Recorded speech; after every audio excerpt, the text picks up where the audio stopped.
Hey there, everyone, and welcome back to another episode of Live with Lindsay. And thanks for once again coming out to join us tonight. Tonight, we're going to be speaking with Lee Kitchen, Magical Innovation and Creativity Dude, which I think is pretty evident from his title. And we're going to be talking about 3 ways to be more creative every day, and the impact that that can have in helping us to manage through this current crisis, of course. So Lee is a 5-star innovation catalyst, keynote speaker, workshop leader, culture change agent, design thinking trainer, and overall magical dude. Lee brings a wealth of experience as a certified master facilitator and long-term innovation agent. During his 32 years at Disney, he helped create some of their most impactful marketing campaigns, memorable guest experiences, and operational efficiencies. Now he offers his magic and wisdom in a mix of virtual and in-person training, interactive workshops, facilitated idea sessions, and inspiring keynotes around the world. And so on that note, I'm going to bring Lee in to join us. So Lee, hi. Thanks for coming out to chat with us today. Thank you for having me. This is so great. Thank you for reading that. That was awesome. Yeah, this is going to be a fun session. I can sense it already. And so everyone who's watching, I'd love it if you could just say hi. Let us know where you're watching from. We have Lisa here from Montreal, and we'll give a few minutes for everyone else to join us. And so I want to start off by saying that I need to apologize, because although I did go through your LinkedIn profile, I didn't give credit to how long you've been at Disney in the post promoting this. So 32 years. So you started when you were like in diapers? I started when I was 5. That's what I always say. You started when you were 5? Use a lot of moisturizer. Yeah, 32 years. It was actually, it was the only professional job I had. So the 2 previous jobs, just to show you how old I am, were at a car wash and at a local video store. So not even a Blockbuster. It was a local video store.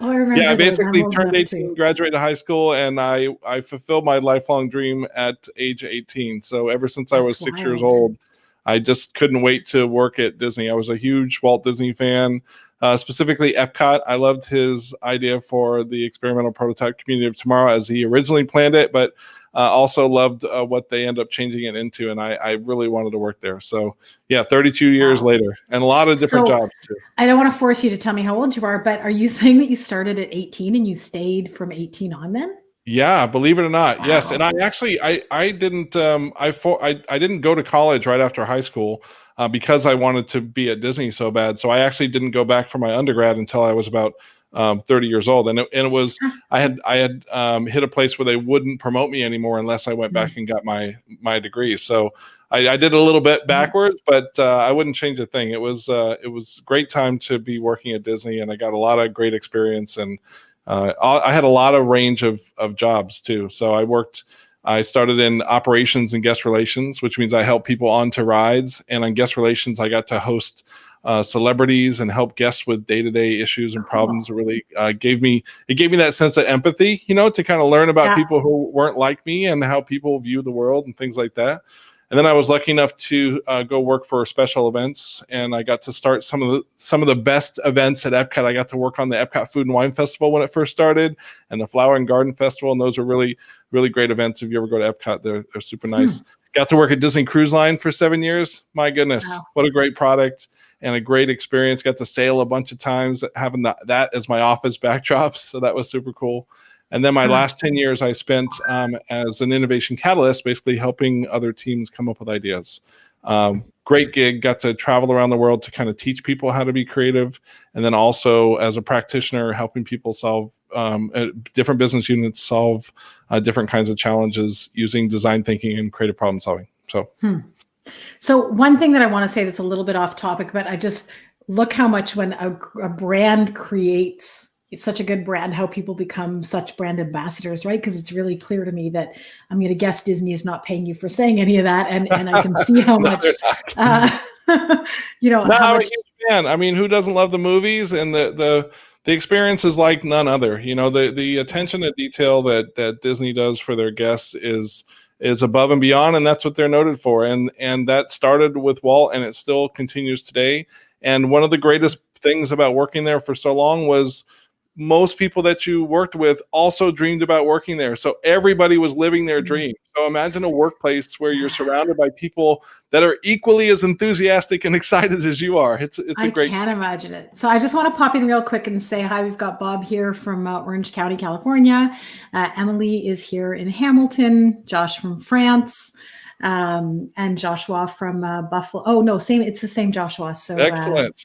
From now in France. My husband's from France in passing. So I'd love to hear from everybody listening what your experience with Disney has been as we're going through, because I know it holds a special place in many people's hearts. But as I was listening to you talk there, Lee, so I was thinking about the job that I had when I was 18, which I quit to go to university. And I was working in a child's entertainment place, sort of like Chuck E. Cheese type of environment, right? The ball pits and the bouncy castles, and they hosted birthday parties. And I was the birthday party coordinator, which, is really a job that I think I'd be well suited for today still. And it was the best job of my life. We hid hot dogs in the manager's shoes. We, just, it was just a fun time, and didn't get fired for it, right? The managers would chuckle and you all were having fun. We were having fun and super creative. And then I left to go to university. And that side of me kind of slowly, I don't want to say died, but got really stifled, because I moved into this world where that was too goofy. And I've almost forgotten. Get it? Goofy. You're good. You're good. I don't even think I had realized until we're talking now. I've realized that I've stifled that part of myself for a lot of my life. I hadn't realized that was the point where it started in many ways, right? As I went off to university into my professional life and felt that I needed to show up as this professional. So it's neat for me to hear you talk about how that was your career. Yeah, it was pretty great. I actually do a comparison to that. So when you start kindergarten, or, when you're young, you get this big box of 128 crayons of all different colors, right? And then when you graduate high school, what do you get? One pen, one blue or black pen, right? So it's kind of like creativity gets stifled out of us as we grow up and as we move along. And then sometimes when you're in the business world, it happens organically, because they give you a title, and then they give other people titles that have creativity in the name. So it's like, oh, well, those people are the creative people. I'm not creative. Right. You don't talk to me, I'm not creative. But those people, go talk to them. They're the creative ones, right? Right. So I just want to go back to that crayon example, because as we started homeschooling our kids, one thing that was really interesting for me to observe was in our first week or two, the kids had some coloring things to do, and they would knock on my office door.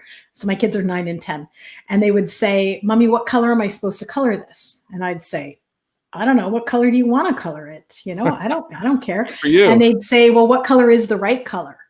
And I'd say, "Well, I don't think there is a right color. Why, pick a color." And so my kids shared with me that last year, one of their teachers had rules about you couldn't color two things next to each other the same color. Oh. And then my other child's teacher had rules that things next to each other had to be colored the same color. So completely opposite rules, but really arbitrary rules. Talk about confusing and arbitrary, right? And stifling creativity. And I'm not, there may have been other reasons they were doing that. And so I'm not necessarily wanting to say the teacher was wrong, but I do think there are things we do that's really stifling that creativity. And so I guess I'd love to hear from you. You talked about how we have, the creatives at work with the title who are sort of allowed to be creative, and then everyone else. Why do you think that divide happens? I think that it happens organically in business, because not everybody, leadership and groups within business don't go to everybody for ideas, right? So at some businesses, there's a designated group of people that those are the people we go to for ideas. And the reason that they do that is usually that's an art director, a copywriter, someone in an agency or something like that. And that's because they're really practiced creatives, right? They have to use creativity on a daily basis. And so when you ask them for an idea, they're really quick to do that. And we all have that inherently. And what we found at Disney was it was a skill that needed to be learned. So there's this general assumption that we all are going to have ideas, right? And Lindsay, I'm sure this has happened to you before. Your boss tells you to go in the conference room and we've got this huge problem to solve, and don't come out of that conference room until you bring us the idea that's going to save us, right? And then what happens no when you get in ideas. the conference room? You have no ideas when your Yeah, you creativity got is nothing. forced. It doesn't work. Right. And you think that's somehow your fault, and it's really not. It's about skilling yourself up. And one of the things that I do is train the design thinking and creative problem solving as a structure and a process. And if you go through some of these tools that I teach, you can be creative on your own by creating your own stimulus and thinking out of your own box and getting to those big ideas. But for some reason, it's often thought of as you just should come up with ideas because you're a human, and that's not necessarily the truth. Yeah. Well, and I kind of was thinking as you were talking that it maybe becomes a self-fulfilling prophecy, right, between the creatives and the non-creatives, let's say, where because they're not given the chance to go through the process and foster those skills, then yes, it becomes more challenging versus those who I mean, I do think we're probably born with certain people are born with that as a more natural skill to begin with. But I agree with what you're saying, right, that we need to foster it. I just want to share here real quick before we go on. So Lisa is saying that Disney's magical. Every time I've been there, I've completely lost myself in the magic. Consistent branding that flows throughout the entire experience. And Lisa's area is marketing and branding. So yeah. Absolutely. It's hard for me to walk around a public place like a mall or whatever and not want to pick up the trash on the ground. I'm so ingrained to pick up trash as like through the parks. That was just one of the things as cast members. And it didn't matter if you were a parks cast member or if you were an office cast member or whatever. You saw trash on the ground, you picked it up. So I bought an annual pass for Universal Studios, and my family was like, "Dude, you don't have to pick up the trash here." I'm like, "I can't help myself." It's, consistent branding, right? Yeah. Details. Yeah. Okay, so one of the questions I want to go back to, and for people listening, by all means, share your questions about creativity and how to get that process flowing with Lee. I will ask him about the process in a minute. But is part of what you were saying then that where people are getting stuck is because they don't have a process to figure out how to get to those creative ideas? Is that what I was understanding? I think that a lot of times we believe creativity to be an epiphany moment, right? And so one of the things that I teach is ways to make creativity a habit. So instead of, in the metaphor that we use in our creativity training is your creativity is in this box on the shelf, and we don't need it right now, but we need a big idea. We're going to go ahead and pull creativity off the shelf. We're going to open up the box, and we're going to be really creative, and we're going to have Play-Doh in the room, and we're going to have all kinds of fun candy, and we're going to throw ideas on the wall, and anything goes. And then when we're done with that, we're going to put creativity back in the box and put it on the shelf and not use it until then. So basically what I try to teach people is there's ways of making it more of a habit, which sounds kind of counter to what creativity is, but it doesn't have to be this epiphany moment. I mean, believe it or not, you use it every day. And I make the comparison that somehow, back in the days that we were actually going to the office, somehow you got up and you figured out an outfit that you haven't worn all week that's different than the other ones you wore the previous week,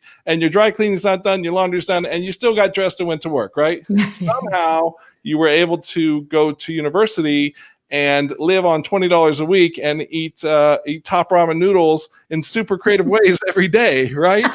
So we all have it and we use it all the time. We just don't equate it to that. Yes. And it's just practicing that and setting yourself up for success to do it more often that will really help.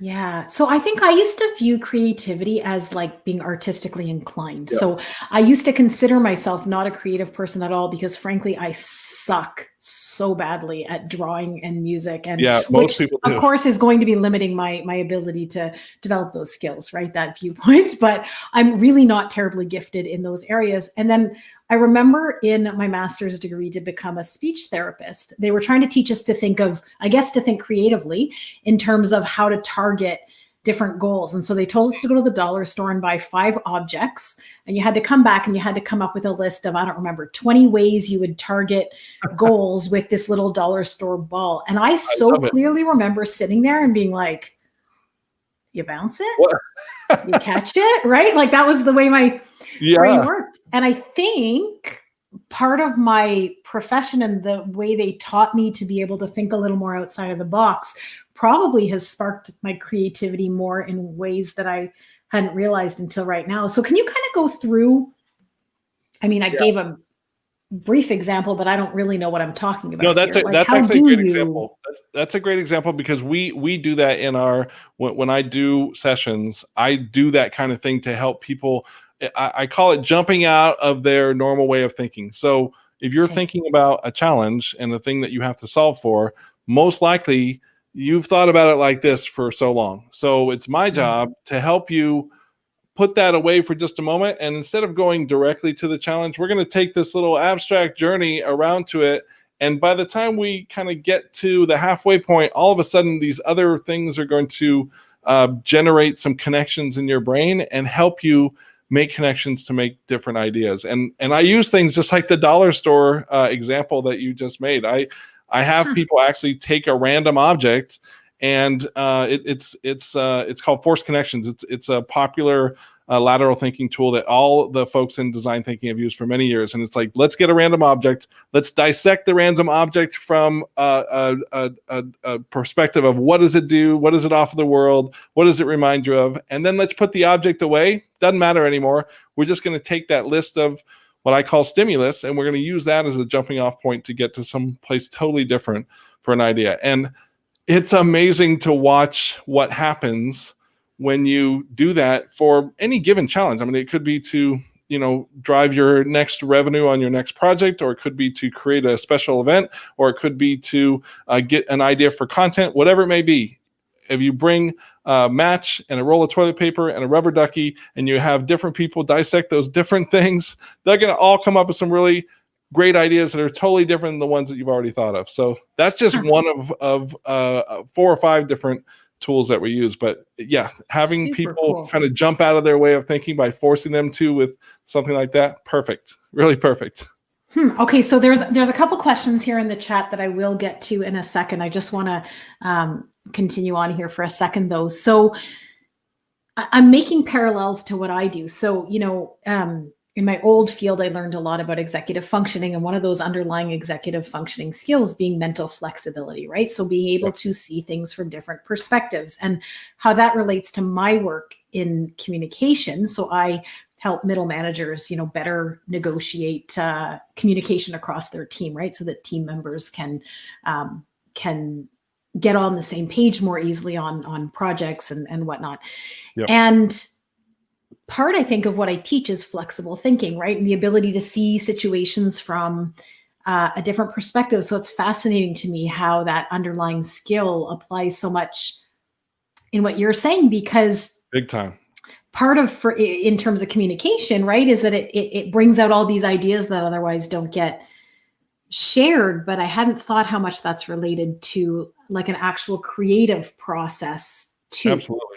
Well, there's actually a whole category or a whole stage in design thinking that's called empathy, and empathy is really about walking in your end user's shoes. It's about understanding your consumer as much as possible, and about uncovering the truth about what their needs are before you try to go solve a problem or create a product for it. You kind of have to understand them, and it's not just by looking at all the data that you have, because you can do that and you can make assumptions about it, but it's really about adding to that mix and really going out there and see what is it about them. Let's learn about them. Let's maybe emulate them. Let's go pretend that we are them for a day and see what happens, right? And get that input. So it's a super important part. A lot of times it's overlooked because there's a lot of times when you just make assumptions, and sometimes those assumptions turn out to be wrong, and you create something something based on assumptions or superficial data, and then all of a sudden it's not what they needed, and you don't get good sales results or whatever from it. So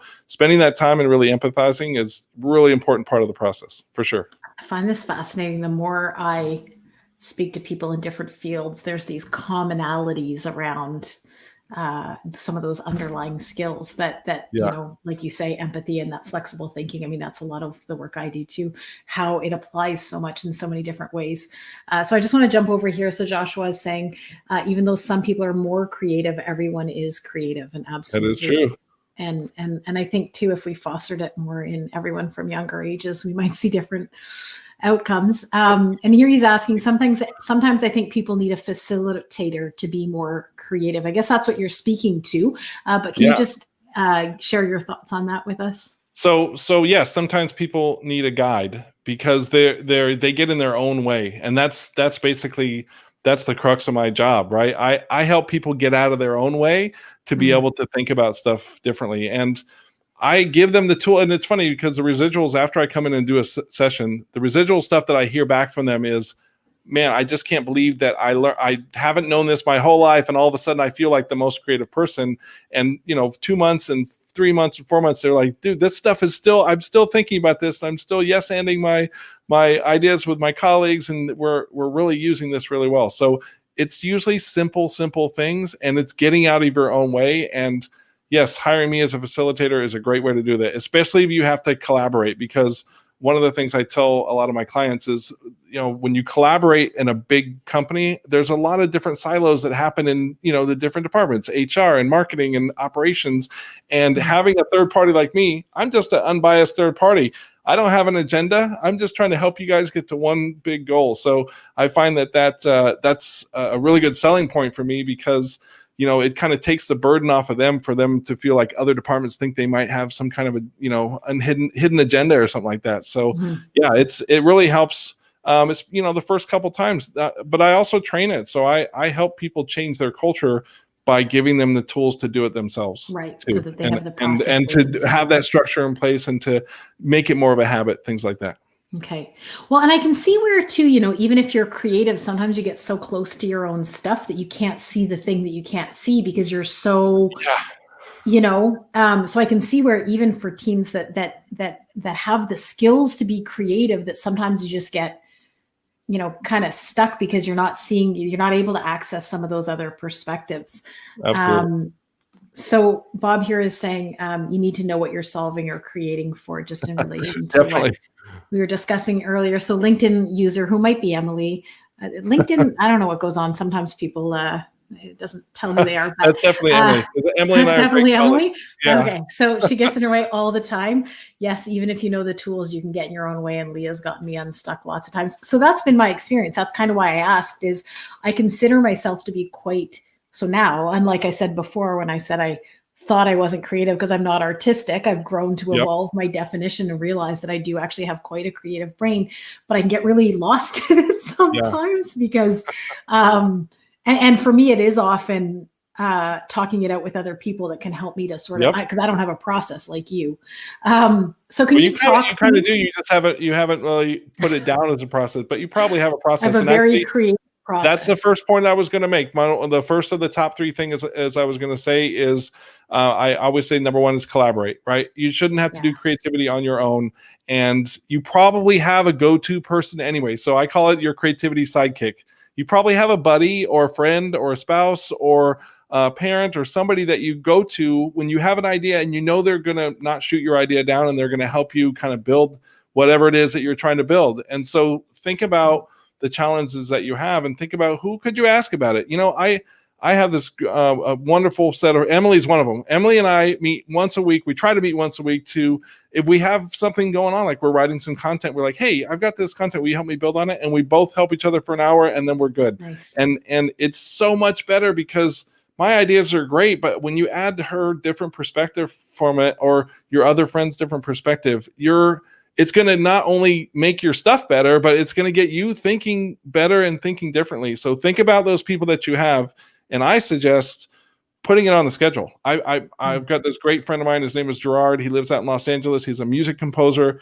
As soon as COVID hit and we couldn't go out anywhere, I'm like, Gerard, we're meeting every week, because he was such an inspiration to me. And it led to, he drove me to start my own DJ stream on Friday nights. I mean, this guy was so inspiring to me. We were like, let's just do it. And we motivated each other. Emily and I are the same. We get together and we totally inspire each other. And it could be anything random, from something that we're planning for a meal or something like that. And it's just, you don't have to go it alone. And so many of us, we think we're ashamed to ask for help, or we don't want to ask for help because we're like, I got to do it myself to feel good. But you don't really have to do that. And there's so many people probably on your roster right now, just setting up some regular time with them, and your ideas will go nuts. It will go crazy. Yeah, I really like that. And I guess for everyone listening, reflecting on, do you know who those people are in your life who foster that creativity? And I think I've learned I don't want to say perfectly, but I've learned to go to my more creative friends when I'm in need of that stimulation versus going to someone who's going to tell me that, I have to do it this way. Right. Well, they have their roles too. My good buddy Dan Absolutely. Cockrell, good buddy Dan Cockrell calls them your personal board of directors. So, Yes, and yes. he's got like, so you should ask him about that when you talk to Yeah. him. But it's great because you need Okay. those people too. But as far as nurturing Absolutely. ideas, pick those folks that will help you build. Right. Yeah. Yeah. And so I think it's really identifying, because before you said Emily plays that role in your life, I thought, oh, Emily and I have done that before when, as we were shifting into professional speaking. Emily, she's a great person. But as we were shifting into professional speaking and trying to get our footing in what worked for us, and, we'd have those discussions. And I think, again, speaking with someone else who has a creative brain can help you kind of get to the bottom of that. But I like what you're saying too, that personal board of directors is important too. Make sure you ask Dan about that, because that's a really valuable thing that he showcases, and it's just interesting to have kind of those different personalities on your roster to call for different things. I mean, we all probably have it inherently, but the creativity sidekick is one that I have found is very, very. My business would not be where it is without the help of these creativity colleagues of mine. It's been amazing. So super cool. So for everyone listening, do you know yours? And Lee is here for hire if you don't, and you're struggling to find one. He didn't tell me to say that. So Lisa's saying her colleagues and she bounce ideas off of each other all the time, and it works. And she's in marketing, so I can imagine the need for creativity must be incredibly high. Nice. Joshua is asking, does positivity factor into this, or is it being yourself, or is it maybe breaking rules? Ooh, I love this question. It's really interesting because that's like I always start every session with a set of rules, and there is definitely, I can't quote it in what it is, but there is science behind positivity and creating ideas. So one of the things I say up front is, let's be positive and open-minded. And I demonstrate it. I'm like, okay, this is what it's like to be closed-minded. Oh, this will never work. I can't believe we're doing this, blah, blah, blah. And I'm like, that's not open-minded. And I make them go, give me the pose and go, this is interesting, right? So if you take that positive spin on it, you're going to come up with better things. I can't explain it scientifically. There is proof around it. I have seen articles before about it, and it really impacts the session. What happens a lot of time when you go to that negative side is the analysis paralysis and the no becausing. And the second thing I'm going to tell you is in order to be more creative, start nurturing ideas more before you kill them. And we do this thing called greenhousing. I learned it from a group called What If in New York. And it's basically, it's yes-anding. It's the same thing as improv theater. It's like, I'm going to make you an offer. You're going to take that offer and make me an offer back. And we're going to keep going back and forth until we build that to be the biggest idea possible. And it's interesting because we used to have when I first started as a innovation catalyst, we had this rule called 10-10. And the rule was, by the 10 minutes it'll take you to tell me how negative the idea is or how horrible it is, we could have come up with 10 more ideas, right? I love that. If we're spending time creating ideas, you can tell me all the reasons why we couldn't, shouldn't, wouldn't, but let's just imagine a world where we could do all those things. And just the positivity will get you more ideas, and quantity is where it's at when you're creating ideas to solve a problem. You want plenty to choose from. So just by nurturing instead of killing ideas. And I say, and I teach this to my classes, try to press the pause button on that look. So I asked the people in my training classes, I'm like, give me the look that you got the last time you had a big idea and you told it to somebody in your family, your friends, or whatever. Give me that look. Lindsay, go ahead and give me the look. Yeah, that one. We all know that look, right? Can't help ourselves, right? I mean, especially if we're leaders, we're used to judging. That's what we do. So I tell them, you have to try to pause that look and be positive and go, okay, well, that sounds strange to me, but let's talk about it more. Let me understand it some more. Let me have you tell me a little bit about it. And then that's when the dialogue starts happening, which acts as stimulus to create more ideas, and you start yes-anding more. But if you say, no, we can't do that right away, then nothing, it shuts you down. Yeah. Well, and so this example that I'm about to share is maybe not the most creative examples, but it was kind of like a marked moment for me of, I was doing a training with a colleague, and we were kind of brainstorming about how to do it. And we were showing a longer video clip Mhm. which is a bit atypical. And she said to me, "Oh, we should serve popcorn." And then right away said like, "Oh, that'd be so ridiculous." And I looked at her and said, "That would be awesome, right? Like, let's in through the back. Someone surprisingly shows up with popcorn and little goodie bags." And it was such a little thing, but it was such a great hit because no one was expecting it. And, we Yep. reproduced the cinema. But my question here is, how much of that not fostering those ideas more is feeling like our idea is stupid? Because I think once someone else said to her, "Hey, that's a great idea," then she started to, Yeah.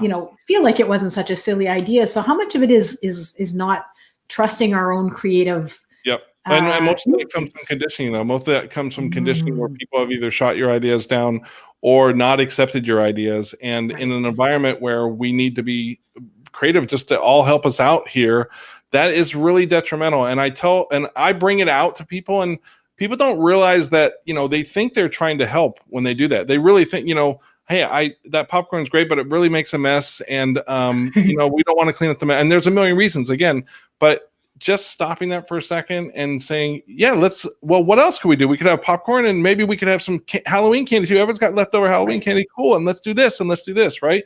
You never know where it's going to go.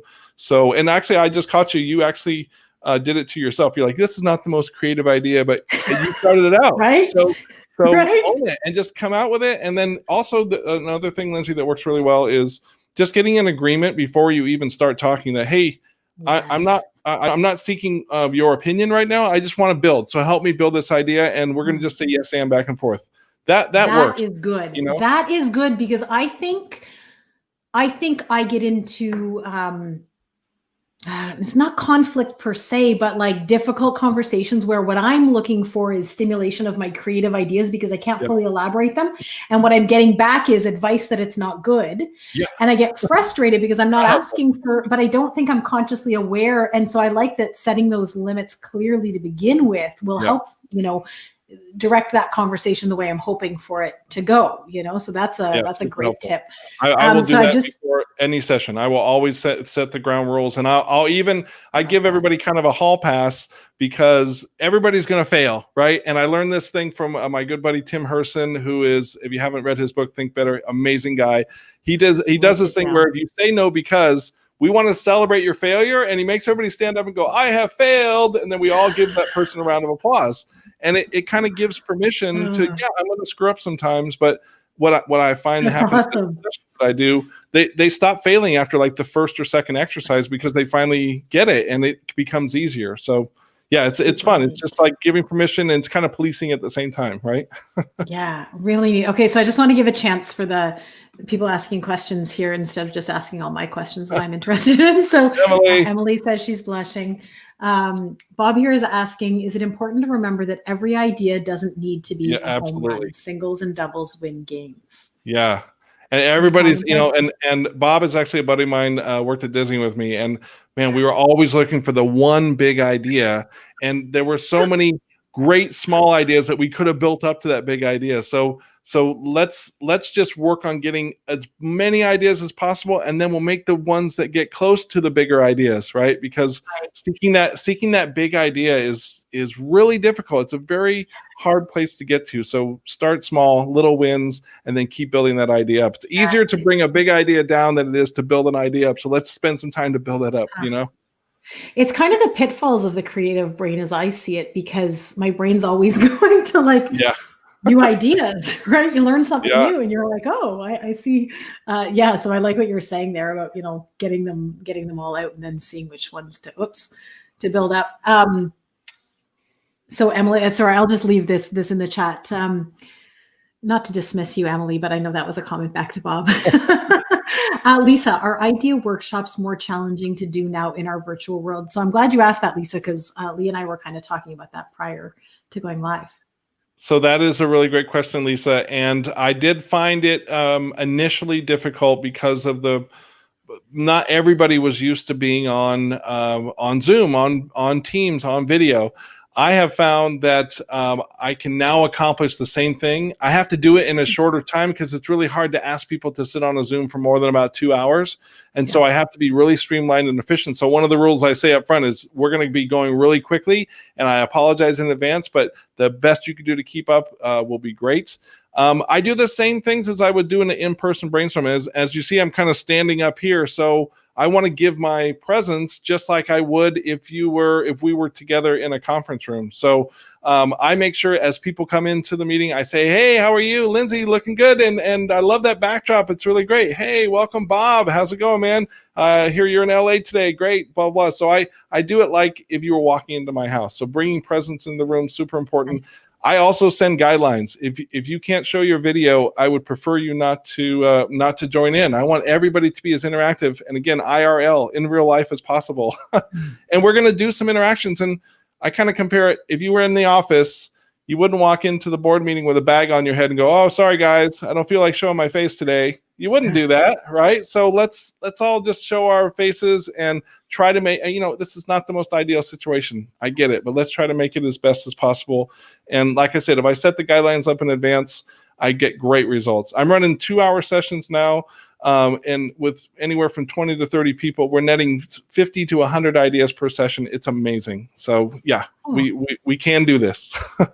Very neat. So listen, I know we don't have a ton of time left, but I'd love it if you could touch a little bit more. And I know, within what you can, on the process to foster those creative ideas. So to help people sort of know, maybe can you touch on like the top 3 things that people can do to get those creative juices going? So we talked about the first one. The first one is collaborate or find your creative sidekick, right? And have that person schedule time with that person and go back and forth. You're really much better adding to that idea with someone like that. The second is nurturing ideas. So pressing the pause button on that reaction and notice it in yourself. And even though that idea sounds like the most ridiculous thing in the world, and I can make this comparison all the time, riding in a car with a stranger after you've been at the bar is a ridiculous idea. Nobody is going to do that. Your mom told you never to ride with a stranger, right?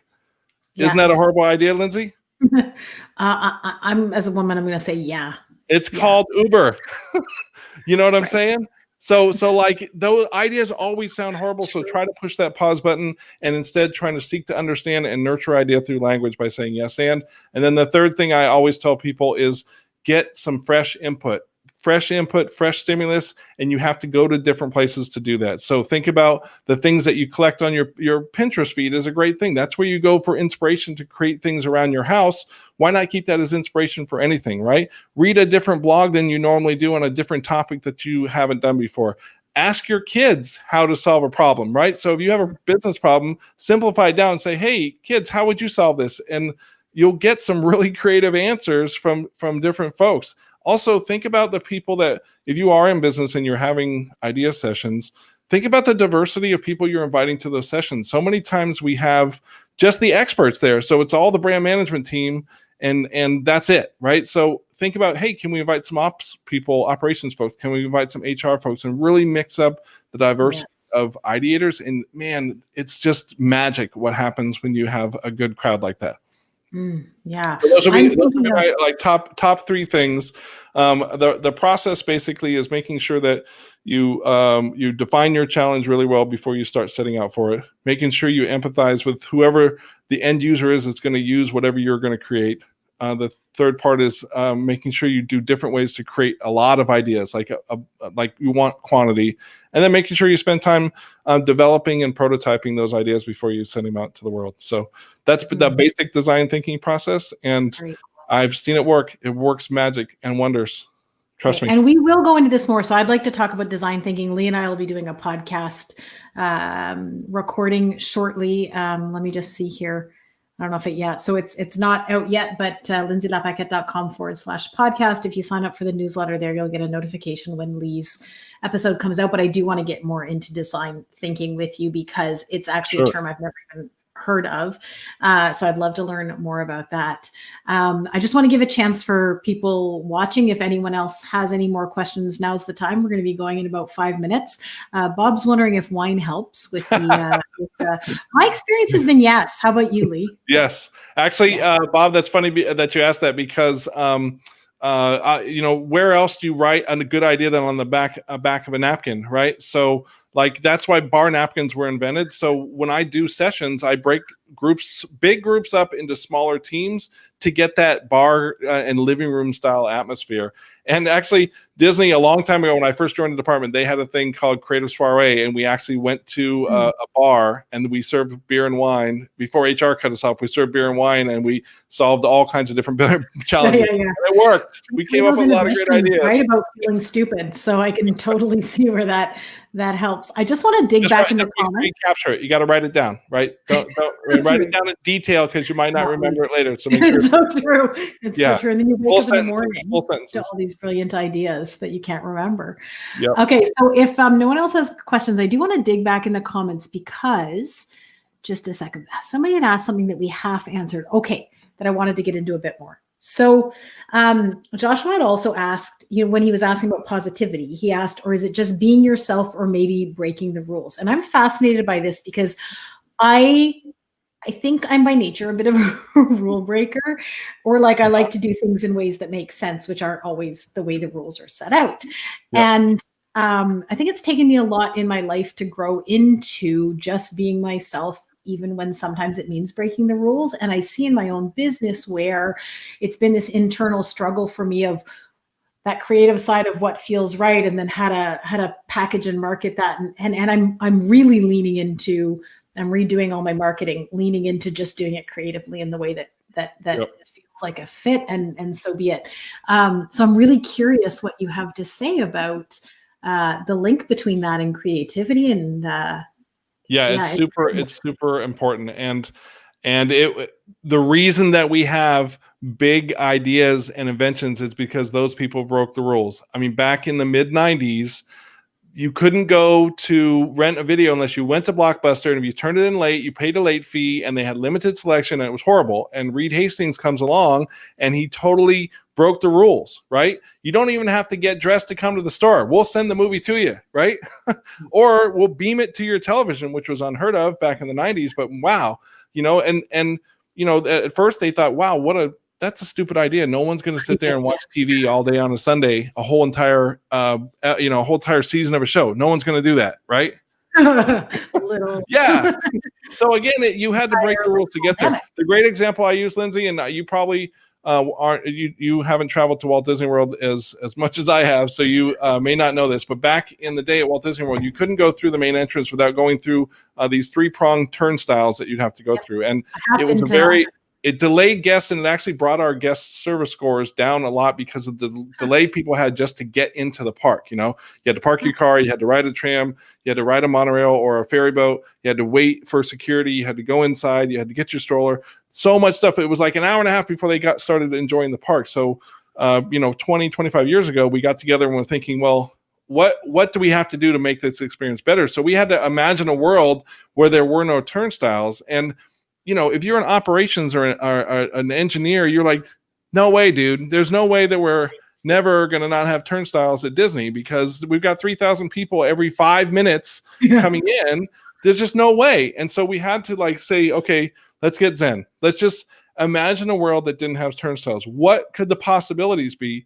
And what happened is that gave those ops people permission to come up with some really great ideas. Once you alleviated I know the reality behind this, and you took them out of their reality for just a second, they were able to think, well, wow, people go to restaurants and they put their name on a pad, and they get a little lighted thing, right? Or sometimes you might be able to do a special hand gesture or something like that to come in. Or maybe you could wear some wearable technology where you just, you tap a certain point, the light turns green, and you walk in. And now at Disney, there's no turnstiles, not one of them. It's all run by this thing called My Disney Experience and the Magic Band, and it's all programmed in RFID, and you tap and you go.